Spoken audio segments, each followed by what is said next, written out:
عزتمنو مسلمانانو ورونو د سیرت سلسله د خو پیغمبر صلی الله علیه وسلم بیانې ده په پنځم کال له هجرت کې سوره احزاب جنگ شوه د مسلمانانو د کافرو سره پنځم کال له هجرت کې بعض حضرات وایي چې دا په څلورم کال له هجرت شوه خو قول راجح د اصحاب السیر او اصحاب مغازی په نږدې دا د چې دا په پنځم کال له هجرت شوه یعنی د رسول الله صلی الله علیه وسلم مدینه منورې ته د هجرت په پنځم کال او د شوال په میاشت کې شوه دیتا غزوه احزاب وی جنگ خندق غزوه احزاب دا عموما چې د رسول الله صلی الله علیه وسلم په زمانه کې د کافرو سره کوم جنگونه شوي دي نو په هغې پسې شاته اسباب دین اسلام کې دا حکم هم شته که کافر په دارالاسلام کې د امن وخت تیری بیا هغه سره جنگ نشته کافر دارالاسلام کې د امن وخت تیری بیا هغه سره جنگ نشته او د امن په وخت تیرولو کې دا لومبنی شرط دی چې هغه خپل کفریه تبلیغات او تشریحات نه کوي کده یهودی وي کده نصرانی وي کده هندو وي کده سیک وي کده دهریه د وخت رولش او د خپل کور کې او په خپل خاص ځای کې خپل باطل عبادت هم کولای شي هغه حق نه دی باطل دی او هغه عبادت د الله نه دی د شیطان دی او د طاغوت دی لیکن هغه ته اجازت شته او اسلامی حکومت بدته په کور دنه په هغه عبادت کولو باندې کده مندر کې لګیای کده په ګرجه کې لګیای کده کنیسه کې لګیای هغه باندې د کور پابندی نشي لګول البته کچره ده باطل دین طرف ته خلق راولي او داغه تبلیغات او تشریحات کوي او مسلمانانو ته جانی مالی د عزت په لحاظ سره نور نقصان رسي نو بیا د په دې علاقه کې د پرېخو قابل نه دی او جنگ د هغه کافر سره کېږي چې کوم کافر هغه د اسلام د دې قانون د لاندې په دې شکل وخت نه تیری او د اسلام تر رکاوټونه اچي د غزوه احزاب هم یو سبب شاته محرک باغې پسې او غدا د غزینا د سیرت په سلسله کې دا خبره مخکې بیان شوی و چې بنو نذیر چې دا د يهودو یو قبیله و مدینه منوره کې پاتې کېدل د مدینه منورې نه لاړل او د خپل هغه بدعملیو په وجه باندې چې هغه د دین صادر شوی دا غي تفصیل تاسو ته بیان شوی رسول الله صلی الله علیه وسلم او مسلمانان په آرام نه پرېخل او په هر لحاظ سره د رسول الله صلی الله علیه وسلم د قتل خفیه سازشونه کړي او د امن وخت نه تیرولو پیغمبر علیه الصلاۃ والسلام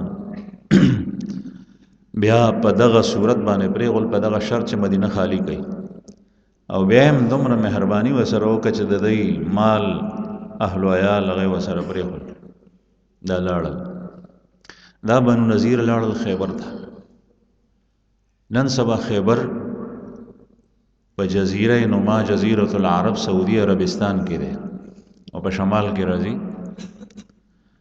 په خیبر کې د کجورو باغات د خیبر زرخیز ازمکه وا دا خلک آل تلاړل ستیما تلاړل س خیبر تلاړل لک کسان په شام تلاړل او ډیر کسان اکثریت خیبر تلاړل د دې قبیلې نومو بنو نذیر او د دې د سردار نومو حیی ابن اخطب سلام ابن مشکم، کنانة الربیع، او په دې ټولو کې غټ حوی ابن بحتب. کتابونه لیکلي دي چې د په یهودو کې داسې و لکه مکه مکرمه کې په مشرکینو کې ابو جهل، یعنی چې څنګه ابو جهل د دین اسلام سخت دشمن او مشرکینو کافرو کې دغه رنګ حوی ابن احتب. او عجیبه دا چې رستو به ان شاء الله دغه سلسله کې راشي د دلور حضرت صفیه رضی الله عنها د ټول مسلمانانو مور ده، ام المؤمنین، او د پیغمبر علیه السلام بیبی ده. الله جل شانه چې څه کوي هغه څه کولی شي. هغه د مړي نه ژوندی پیدا کړي، د ژوندي نه مړ پیدا کړي، د کافر نه مسلمان پیدا کړي، د مسلمان نه کافر پیدا کړي. دا صفیه ابن حیی ام المؤمنین رضی الله عنها دا د لور او د په اسلام کې غټ دشمن. نو دای چې کله خیبر ته لاړل نو دای سخ غوسو په قهر مسلمانانو ته، او آلته چې کله په غزمکو پریوتل او دا غي مدن نو دای مسشل، نو دای د منسوبې جوړې کې چې د مدینه منوره باندې مونږه حمله وکړو، د مسلمانان ختم کو. او دغه منسوبو د پاره د خیبر نه لاړل مکې ته، او مکه کې دغه وخت کې مشرکین او ابو سفیان د غي مشر ابو سفیان څخه لاړل د دې سرداران، هغه کې حیی ابن اخطب سره فرست دی. لاړو ابو سفیان ته وای چې مونږه اراده کړې ده د مسلمانانو د ختمولو، د محمد رسول الله صلی الله علیه وسلم د محمد د قتل، تاسو مونږ سره په دې کې شریکېږئ. هغه وی چې در خو مونږه د غرض غوسته، دا اصل دشمنان خو زمونږ دي، او چې تاسو مونږ سره په دې کې تعاون کوئ نو دا خو ډېره زیاته ښه ده.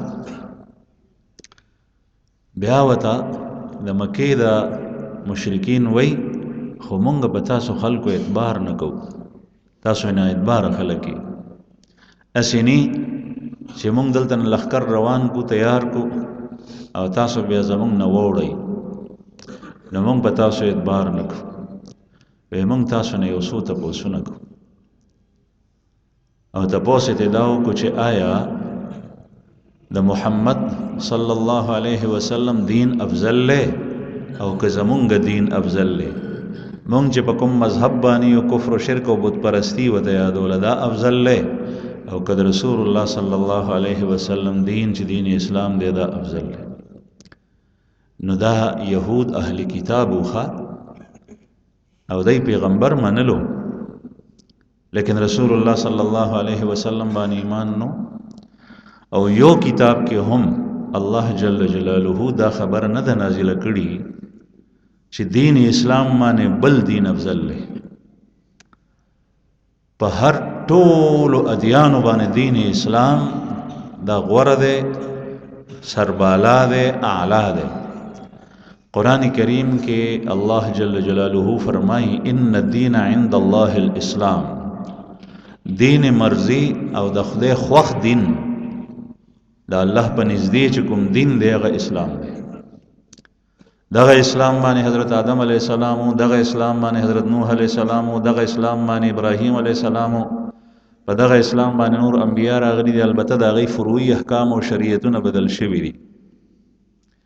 او بیا د رسول الله صلی الله علیه وسلم د بعثت په وخت کې اوس اسلام نه یهودیت ته وایي، نه نصرانیت ته وایي، نه بل یو آسمانی دین ته وایي، او یا د چا ځان نه جوړ کړي دین ته وایي. صرف او صرف رسول الله صلی الله علیه وسلم باندې چې کوم وحی راغلی د کوم قرآن پاک او د هغې تشریح د احادیثو په شکل کې، د احکام او مسایلو په شکل کې دی ته دین اسلام وایي. نو دی ته تپوس کوي چې د محمد صلی الله علیه وسلم او د مسلمانانو دین افضل لی او که زمونږه دی ورته وایي چې ستاسو دین افضل لی. داسې په سترګې پټې وي او داسې غرض لیونی کړي انسان چې کله ذاتیاتو باندې راشي په ده باندې د شیطانی جذبات کله کله غالب شي، د حق وینا پرېږدي، حق نه ویني، حق نه اوري، حق نه وایي. قرآن کریم دغه الفاظو سره تعبیر د مشرکینو نه کړی دی، صم بکم عمی فهم لا یرجعون. صم بکم عمی فهم لا یرجعون. دا کاڼه دي او دا ګونګیان دي او دا ړانده دي، حالانکه د ټولو سترګې وي. که چېرته پکې یو نابینا و به مشرکین ټول سترګورو، غوږورو، ژبورو، لیکن په غوږ باندې حق نه اورېدو، نو وی دا کاڼه دي. په ژبه باندې صفا وینا نه کوله، وی دا ګونګیان دي. الله پاک فرمایي په غوږ باندې نیکه خبره، حق خبره اورېدل نه کول، وی دا کاڼه دي.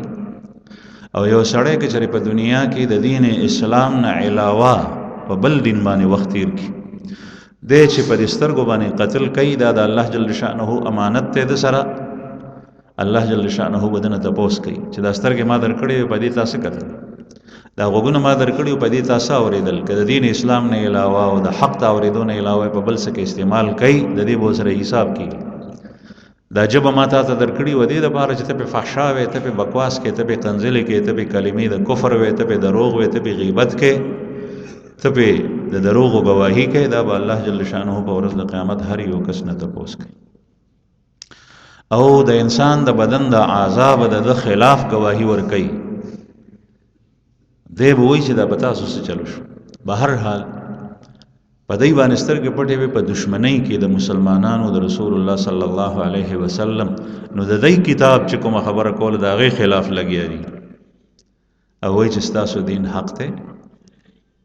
او بیا ورته دلایل بیانوي چې تاسو د کعبة الله د الله د کور حفاظت کوئ او د هغې متولی یئ، او چې خلک راشي نو زمزم پس کوئ، سقایه تاسو سره ده، صدانه تاسو سره ده.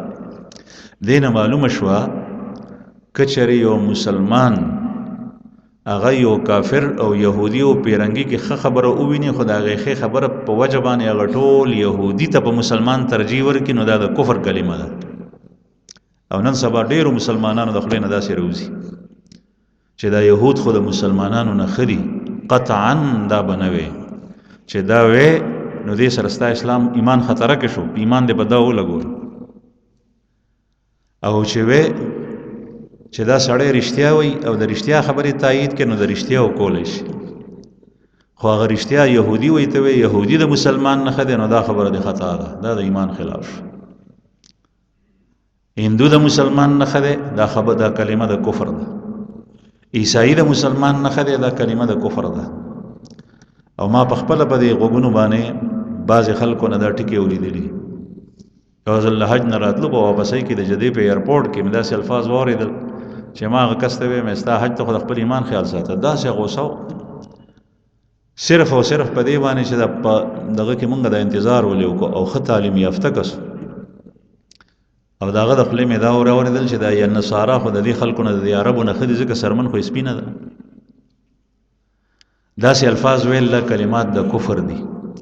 مسلمان الله ولي الذين آمنوا يخرجهم من الظلمات إلى النور والذين كفروا أولياؤهم الطاغوت يخرجونهم من النور إلى الظلمات. اللہ دوست ہے مومنوں کا، اللہ دوست ہے د مومنانو، اللہ دوست ہے د مسلمانانو. چې مسلمان یې نو الله جل شانه دې دوست جوړي او تخپل ځان مسلمان ثابت کړي. الله ولي الذين آمنوا، الله دوست ہے د مومنانو. یخرجونهم من الظلمات الى النور، الله پاک مسلمان د تیارو نه رڼا ته راوباسي، د کفر نه ایمان ته راوباسي، د شرک نه ایمان ته راوباسي، د معصیاتو نه طاعات ته راوباسي، د دوزخ او د اور نه جهنم ته راوباسي، د جنت ته راوباسي، د خبیث ژوند نه حیات خبیثه نه حیات طیبه پاکیزه ژوند ته راوباسي. دومره په مسلمان مین دی. الله ولي الذين آمنوا يخرجهم من الظلمات إلى النور والذين كفروا أولياؤهم الطاغوت. او چې کوم کافر دي د دې دوستان طاغوت دی، او طاغوت شیطان تم وي او طاغوت بت تم وي او طاغوت هر هغه کس ته وي چې تا په سرکشۍ کې او گمراهۍ کې او طغیان کې اچوي، بس هغې ته طاغوت وي. یخرجونهم من النور للظلمات، دې طاغوت نه ځان بچ کو. ګورې الله فرمایي چې دا طاغوت دا کافر د رڼا نه وباسي تیارو ته. که چېرته په زړه کې چېرته د هدایت څه خبره تېر هم شو نو کفر ته یې وباسي، چې نه داسې نه. او په ورځ د قیامت به دغه شیطان دستبردار شي بیا دی وایي چې نه ما خو تاسو نه وای ګمراه کړي تاسو کې خپله خباست و چې زما خبرې ته مغوږ کې هو او د الله پیغمبر د مضبوطو دلایلو سره خبره کوله او د هغه نایب د مضبوطو دلایلو سره خبره کوله او تاسو هغه نه اورېده زما په خبره په وسوسه کې راغلی هغه مو پرېښود بهر حال دی یهودو مشرکینو ته ووایي چې ستاسو دین ډېر ښه دی ما عرض دا کولو چې یو خبره په کافر کې ووینې ته دلته په پاکستان کې ناست او په دې کافرو کې څه کېږي تا ته د هغې پته نشته چې لاړ شي سړی او چې لاړم شي نو بیا ځایونه دي مختلف په هر یو ځای کې خو څوک ګرځېدی نه شي لیکن مجموعه رپورټ زه خپله دا تپوس کوم کود کورید چې هلته کومې معاملې کېږي کوم قتلونه کېږي کومې شوکې کېږي کومې ډاکې کېږي نو ما د هغې واقعات اورېدلي او چې دلته څوک معمولي غونې کار وکړي نو هغه ډکې ډکې کوي او ټولې دنیا ته مخې ته راشي چې دا مسلمانان داسې او خپل چې غول کړي نو هغه خپل غول پټوي نن سبا میډیا په دې باندې د مسلمانانو معمولی خامي چې هغه راشي هغه ټول پرچار کوي چې دا مسلمانان داسې خلک دي او د کافرو هغه ارس پټېږي ځکه چې د هغوی کمزورتیا پې باندې راځي بهر حال دا یهود چې لاړل نو مشرکینو چې دا تپوس وکړو نو مشرکینو ورته وایي چې زموږ دین ښه دی که د دې پیغمبر دا دین ښه دی وایي ستاسو دین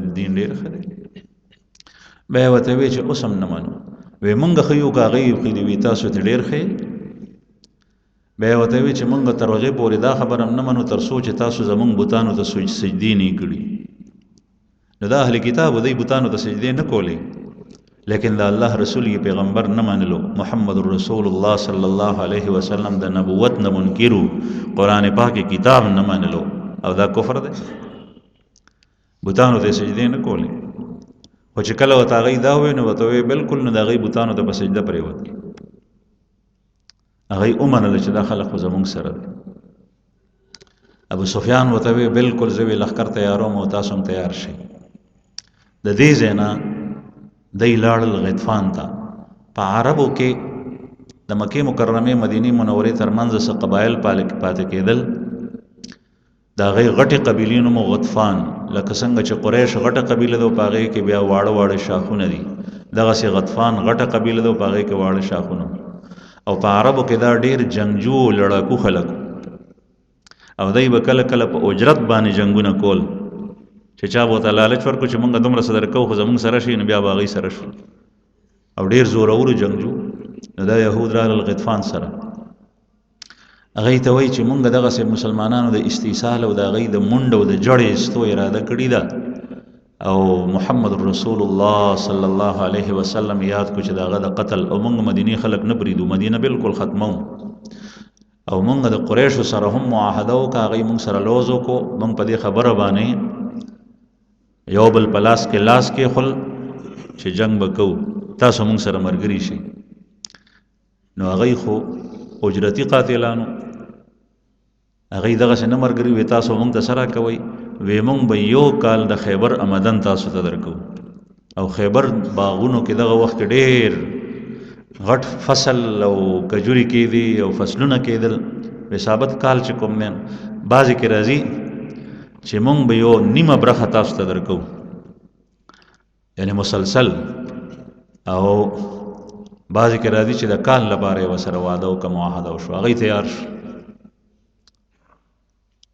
ابو سفیان تیارې شروع کړو ځکه چې د احد جنگ چې شوی د هغې او د غزوه احزاب ترمنځ 2 کاله فاصله ده نه یو کال خو بدر الصغرا واقع تېره شوي وه تاسو ته ابو سفیان را روان شو خو بیا واپس شوی وی چې څه کال ګراني ده او قحطونه دي مونږ سره د خوراک څښاک سامان نشته دی واده یې کړي و هغې کې لوز مات کو واپس لاړو نو بیا په دې کال باندې چې کله دا وشو نو دی تیار شو 10,000 لښکر د قریشو غطفان او د غیر چاپېر چې څومره اطرافو قبایل مختلف جماعتونه د مشرکینو د قبایلو د هغې بیل بیل سردارانو هغه مدینې منورې ته د راتلو اراده وکړه د لښکر د تیارولو رسول الله صلی الله علیه وسلم ته خبر راغله. بنو خزاعه چې دا هم مشرکینو لیکن مکه کې پاتې کېدل او دی حلیفو د رسول الله صلی الله علیه وسلم او د مسلمانانو د دې تذکره څه شي.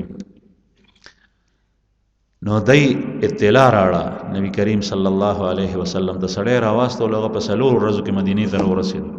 اسې مدینې منورې ته به عام چې خط برابر تیز رفتار سره به سړی راتلو نو اتو ورځو کې به راتلو او دی په څلور ورځو کې راورسېد.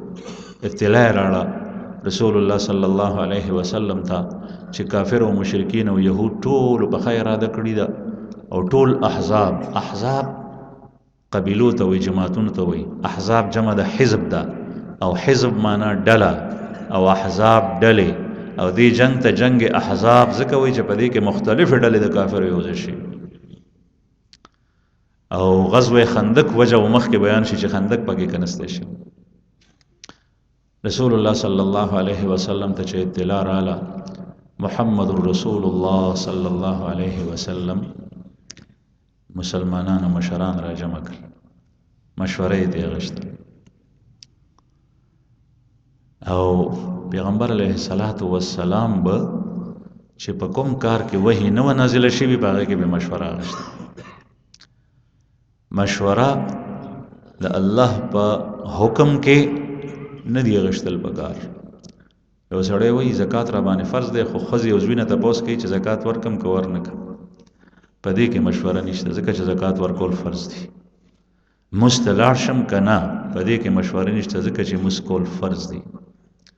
حج وکم که نه په دې کې مشورې ته ضرورت نشته ځکه چې حج کول در باندې فرض دي، مال له سره شته او چې څومره زر یې کولی شي نو دومره زر کوه. زنانه ده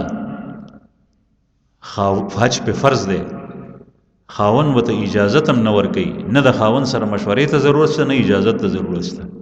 د زنانه به حج ته ځي، البته دا به ځان ته محرم ګوري، پلار سره دې لاړه شي، زوی سره دې لاړه شي، رور سره دې لاړه شي. محرم چې چا سره نکاح نه کیږي ماما سره دې لاړه شي. خو داسې خلک چې کوم د دې محرم دي او دا ته په امن کې ده او که محرم وي خو په امن کې ته نه یریږي په باندې چې دا سړی فاسق فاجر دی بیا دې ورسره نه ځي اگر که محرم دی. او چې کوم محرم نه دی هغه سره خو بالکل نشي تللی. لکه ښینې د خپل اوښي سره ځي حج ته نو دا نشي تللی ځکه چې اوښې د دې محرم نه دی. نن سبا هر یو سړی خپل زومې چې کوم دی نو په ودونو کې مشر کړی، هر ځای کې د ټول کور مشري ده ته ورکړي، خپله هم نه کوي. په نکاحګانو کې مونږ وینو اختیار چا سره دی جنۍ وایي د اوښي سره دی. هلکه ته په کور کې ته پلارې د جنۍ وروڼه شته دی مشران عاقلان بالغان، که ته یې نه کوې نو اختیار هغه ته ورکړه. نو ته هغه کس ته د جنۍ اختیار ورکوې او دی ځي او د جنۍ نه تپوس کوي او هغه په بوټ کې ناسته ده ورته وایي چې ته فلانکي سره موږ ستا نکاح کوو. نو تا ټول اختیار ایله بیله د لور خاوند ته ورکړه، ته په خپله ول اختیار په خپل لاس کې نه او دا جنۍ چې کوم دی نو خپل محرم ته ول اختیار نه ورکړي. د جنکو قصور نشته دی خو دې سړو چې کوم دی نو دا مجبوره کړي دي دې ته یې کینولي.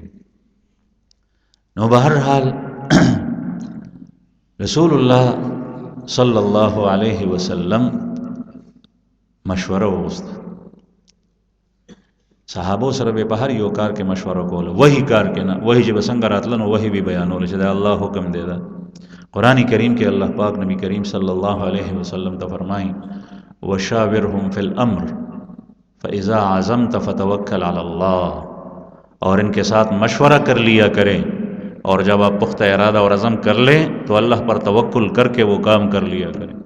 دای سره مشوره کو او چې کله بیا عزم وکې نو بیا په الله باندې توکل او اعتماد او باور کوه او کار کوه. مشوره دای سره کو. مشوره ډیر ښه شی دی زما عزت من. کور کې مشوره پکار ده، د بچو سره مشوره کو، د ښځې سره مشوره کو چې یو کار کې هر یو کار نه دکان نه پای راړم کرانړم چای پخېږي دې کې مشورې ته ضرورت نشته ځکه چې دا خو ستا فوري ضرورت دی. دا وکړه دا کور خرڅو دا خرڅ کو که نه بل ځای کور اخلو مشوره وکړه. دا دکان اچوم دا شروع کوم که نه مشوره وکړه. کور سره پویو خلکو سره ستا خیرخوا چې څوک دي ناصح د هغې سره مشوره وکړه هر یو کار چې په هغې کې مشوره رسول الله صلی الله علیه وسلم به مشوره کوله د صحابو نه به رایې اخیستې او بیا په مشوره کې آزاد رایې ورکول پکار دي داسې نه چې په زړه کې دې یو وي او ووایې بل څه یو سړی دی تا نه مشوره وغوسته چې دا لور ورکوم خو دا سړی ما کره راځي او زما لور رشته غواړي نو دا لور ورکم که نه د دې سړي باره کې ما ته ووایه دا سړی څنګه دی دا هلک تا ته پته ده چې هغه نشهي دی شرابي دی کبابي دی چرسي دی ظالم دی او ته ورته وایې چې ډېر ښه سړی دی نو دا خو منافقت دی او دغه وخت کې که چېرې د هغه بد ده ته ښکاره کړې نو دا غیبت کې هم نه راځي ته ورته ووایه چې سړی چرسي دی قاتل دی نشهي دی رشوتخور دی سودخور دی تا ته پټ څیزونه معلوم دي تا نه هغه مشوره وغوسته نو دا غیبت کې نه راځي ځکه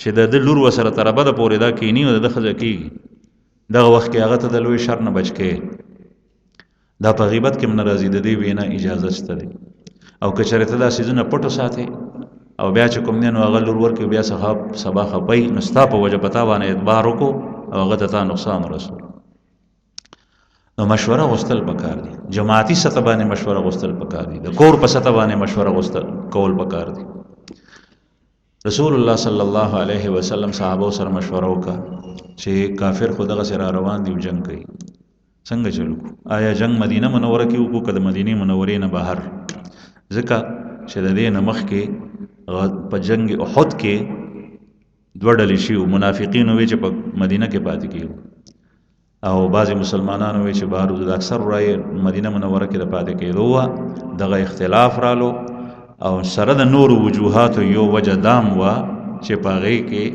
ظاهري شکست مسلمانانو شکست نو حقیقت کې ښکارېدو داسې ځکه چې میدان کې مسلمانان پاتې او کافر د میدان نه وتي او تاسو ته مخې ته هر څه راغلي رسول الله صلی الله علیه وسلم د صحابو مشوره ورکړه چې یا رسول الله مدینه منوره کې چې دننه پاتې شو نو ټیک وي حضرت سلمان فارسی رضی الله عنه پکې سره د دې یو رایې ورکړه هغه وایي چې یا رسول الله مدینه منوره د دریو طرفونه محفوظ ده د دریو طرفونه محفوظ ده باغات دي آبادی دی او حرتان دي د کجورو باغونو او هغه زمانه کې خو د لاسو جنګ نو د لاسو جنگ د کجورو په باغونو کې لښکر نشي راتلی دویم آبادي ده نو آبادی کې چې سړی دننه نو خو توپه نه وه ټوپک نو دا څیزونه نو آبادي کې دننه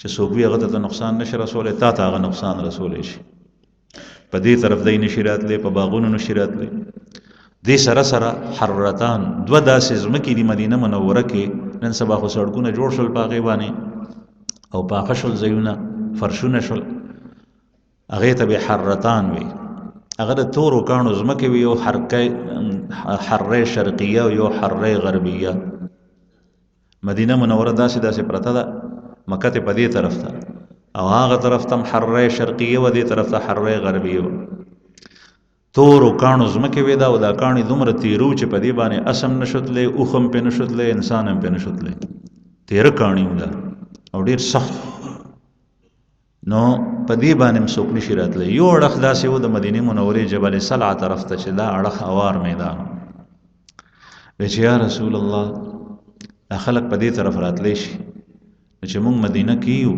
نو په دې طرف به راځي دا خلک نو دلته به داسې وکړو چې خندق به وکړو حضرت سلمان فارسی رضی الله عنه د خندق کنستو رایې ورکړه عربو خندق نه پیژندو دی نه مخکې په فارس کې چې د کومې علاقې حضرت سلمان رضی الله عنه د ایران علاقه دې کې هغه زمانه کې مجوس پاتې کېدل او دې خلکو به خندق کنستو چې کله به دشمن ډېرو او بیا به په آبادۍ کې د راتلو د هغې یره وه نو بیا به خندق کنستو نو دا منصوبه او دا ترتیب حضرت سلمان فارسی رضی الله عنه دلته لیدلی و حضرت سلمان رضی الله عنه عرب نه دی ښه سلمان فارسی دا فارسی دی د فارس دی او د ده ژبه فارسی وه او بیا عربي زده کړې وه او بعضی کتابونه لیکلي دي چې رسول الله صلی الله علیه وسلم یو ټکی نیم د سره د فارسی هم کړی دی. یو ځل د حضرت سلمان فارسی رضی الله عنه خېټه کې درد و، نبی کریم صلی الله علیه وسلم ته فارسی کې فرمایي شکمت درد ستا خېټه کې درد دی. پیغمبر علیه الصلاۃ والسلام به خوشطبی د صحابه سره کول. موږ ته الله پاک ډېر مشرف او مهربان پیغمبر، مونږ د نبی کریم صلی الله علیه وسلم قدر نه دی، د هغې شریعت، د هغې اخلاق، د هغې سیرت مونږ پیژندلی نه دي. مونږ د داسې پیغمبر په امت کې یو چې هغه به په ورځ د قیامت ټول انبیا یو کس په سفارش الله جل شانه ته وینا نشي کولی. محمد رسول الله صلی الله علیه وسلم به د ټولو اقوامو دپاره سفارش کوي چې یا الله حساب شروع شي. دومره فضائل او مناقب په انبیاو کې چې کوم د محمد رسول الله صلی الله علیه وسلم دی بل چات نشته. صحابه سره به داسې و چې پیژندې به نه شو چې پیغمبر د الله کوم یو دی، او روب یې دومره و چې کافر به یو میاشتې په فاصله و نو روب به پرې پرېوتو، او چې کله به سړی رالو نو خبرې به یې نه شوې کولی، خو چې کله به په مجلس کې کېناستو خبرې به یې شروع کړي نو بیا به وي چې دا خو عام کس دی. نو محمد رسول الله صلی الله علیه وسلم به بعضې صحابو سره ټوکې کولې. د حضرت انس رضی الله عنه ورور دی ابو عمیر، هغه بلبله ساتلې وه، نو بلبله مړه شوه. نو رسول الله صلی الله علیه وسلم د دغه مرضۍ ته لاړو کور ته، ورته وایي یا ابا عمیر ما فعل النغیر، ابو عمیر ستا هغه بلبله څه شوه؟ هغه دومره خوشحال شو په هغې باندې چې هغه ټول غم یې ورک شو. هلکان او ماشومان چې د څوک سو ساتي هغې سره یې مینه. علماو د دې نه دا استدلال هم کړی د دې حدیث نه چې دا په ظاهر یو ټوک ښکاري، 80 مسائل 80 مسائل یې تېره ایستي دي.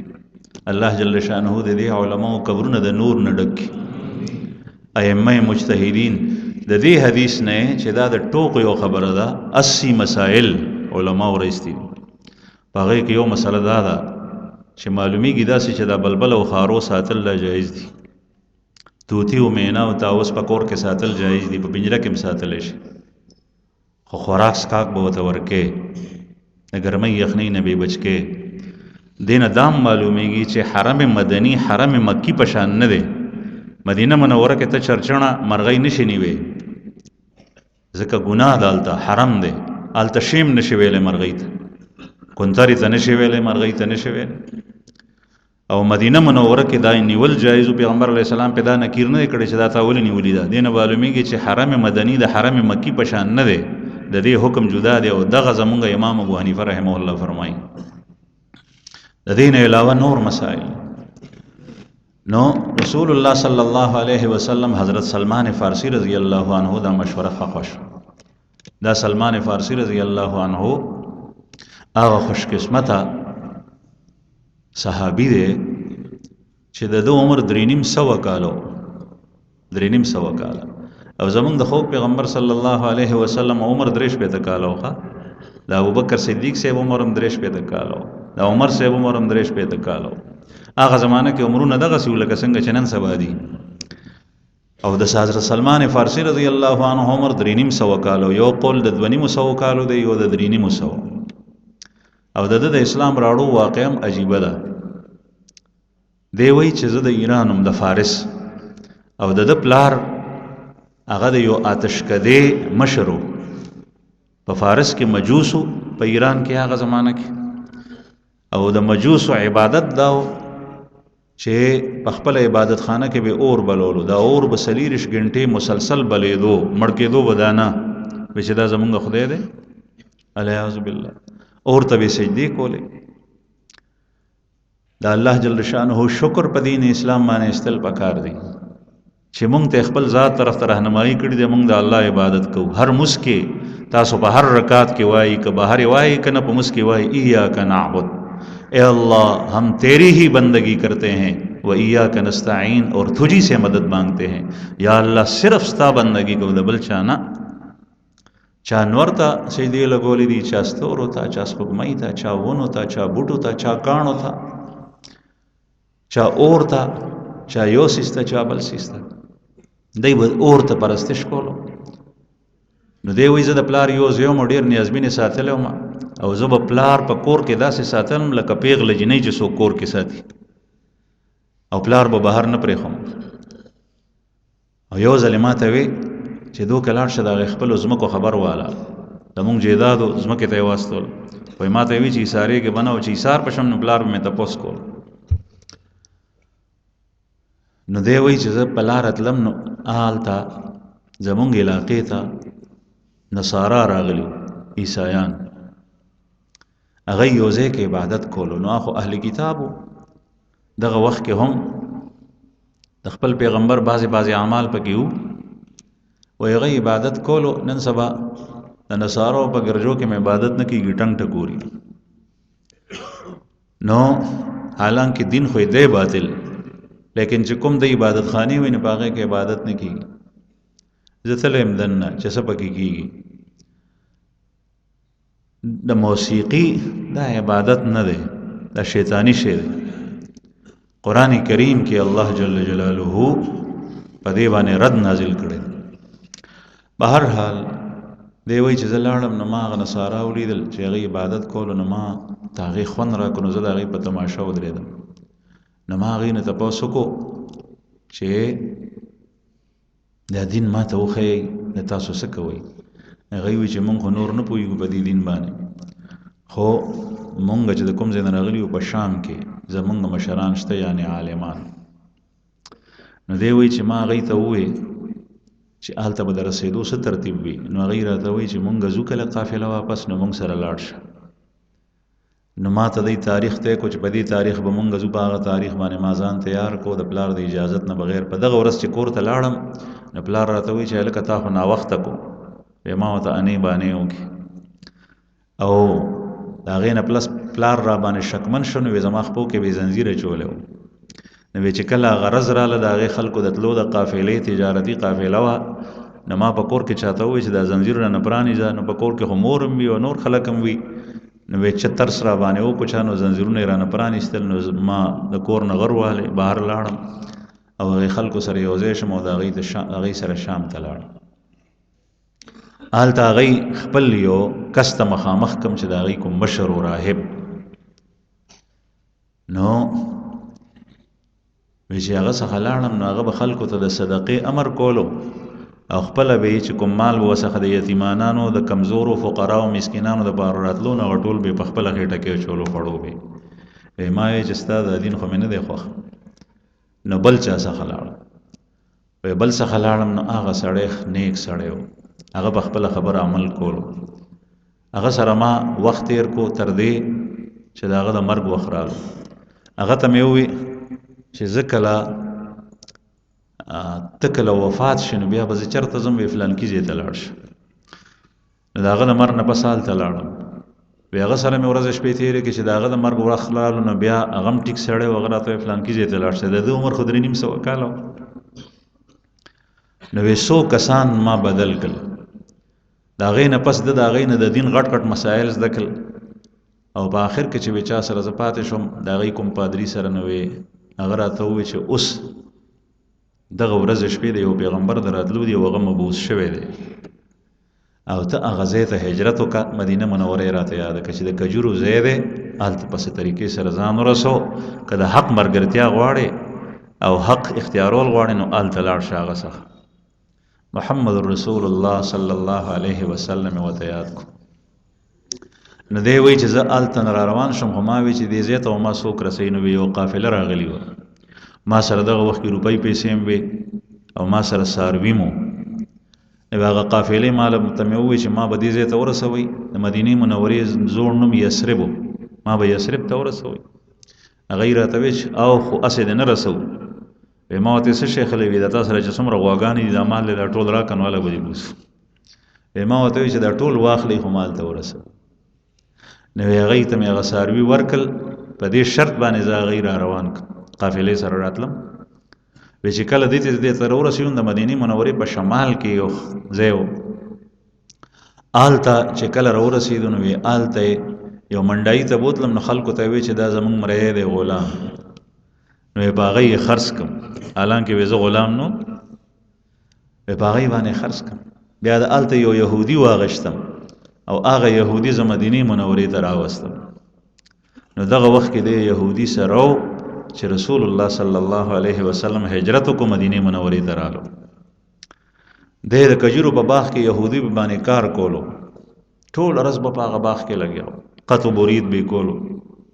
چې رسول الله صلی الله علیه وسلم یې واورېدل نو چې څنګه نور خلک تماشې ته تلل، نو حضرت سلمان فارسي وایي چې زه لاړم او د خو کتابونو کې لوستي ورس د پیغمبر علیه السلام نښې نښانې چې زه لاړم. نو دی وایي چې ما په یو موقع باندې ځان سره کجورې وړې، نو محمد رسول الله صلی الله علیه وسلم ته مې ووایي چې صاحب دا واخلئ، دا قبول یې کړئ. نو ما ته وایي چې دا څه شی دی، هدیه ده که صدقه ده؟ ما ورته ووایي چې صاحب صدقه ده. ما ته وایي چې نه زه صدقه نه خورم، نحن لا ناکل الصدقه، صدقه نه خورم. او دې ناستو کسانو باندې صحابه ناست دي په هغې باندې وویشه چې دا په دوی وویشه. او ما په کتاب کې تورات کې دا لوستي وو چې دا پیغمبر به صدقه نه خوري، دی به صدقه نه اخلي. محمد رسول الله صلی الله علیه وسلم صدقه نه اخیسته. د پیغمبر علیه السلام بنو هاشم باندې هم زکات ورکول هغې ته کتابونو لیکلي چې ناجایز دي. نن سبا علما دوه ډلو کې تقسیم شوي دي.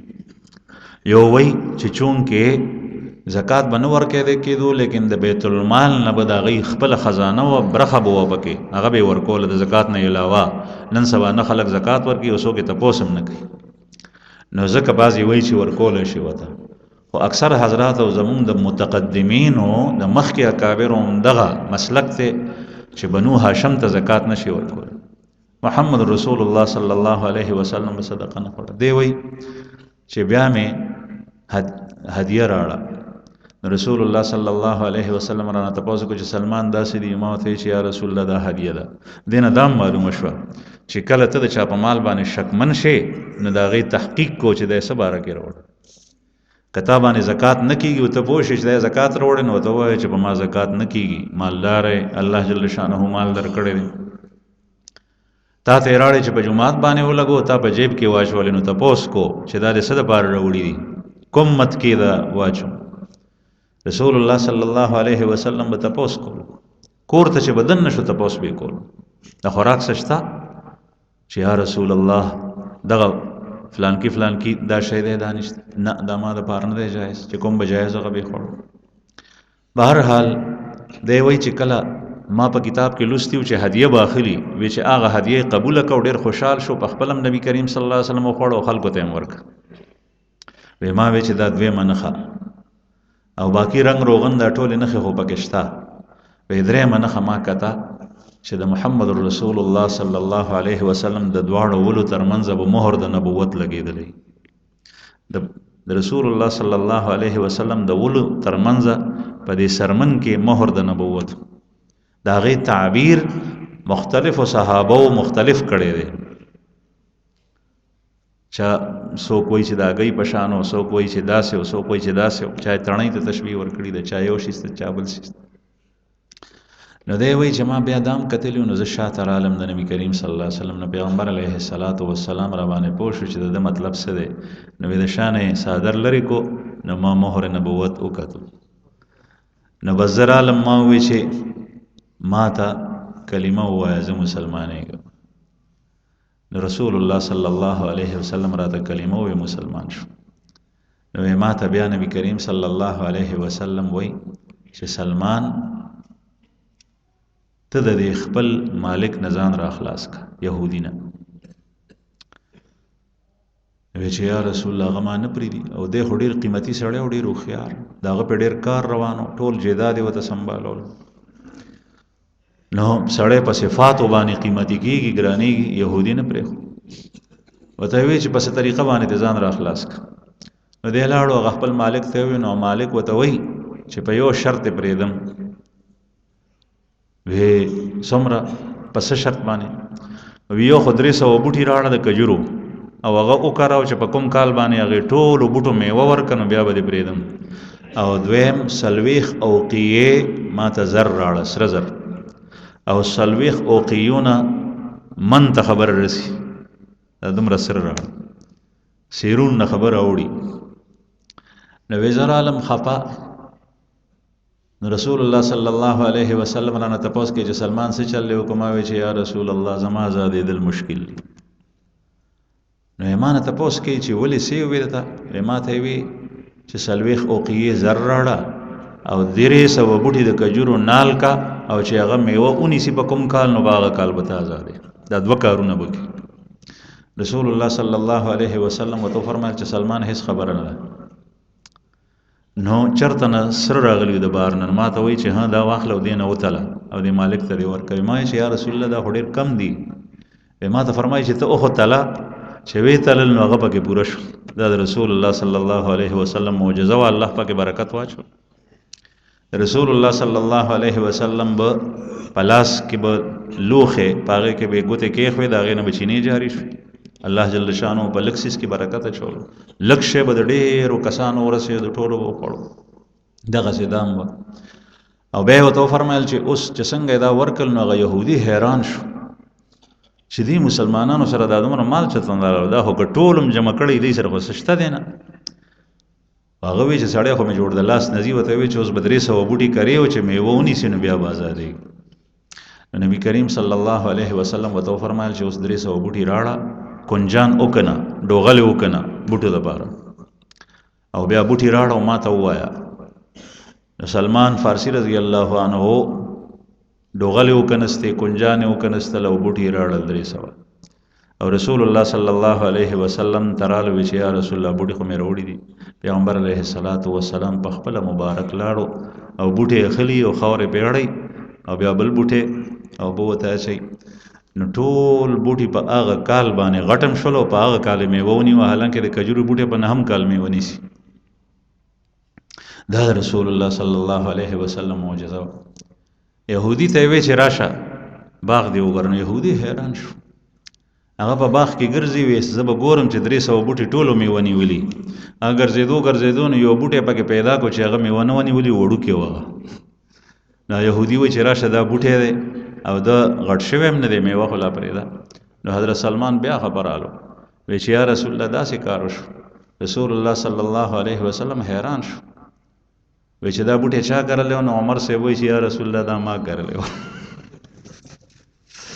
دا یو بوټي پکې ما کرلی د پیغمبر علیه الصلاۃ والسلام هغه راوغوستو بیا په هغې ډوغل کې خخ په خاورې ورته واړوله هغه د نور سره ملګری شو یو څو ورځو کې دننه او حضرت سلمان رضی الله عنه راخلاص شو نو د په مشوره باندې محمد رسول الله صلی الله علیه وسلم خندق کنسته ان شاء الله ژوند بیا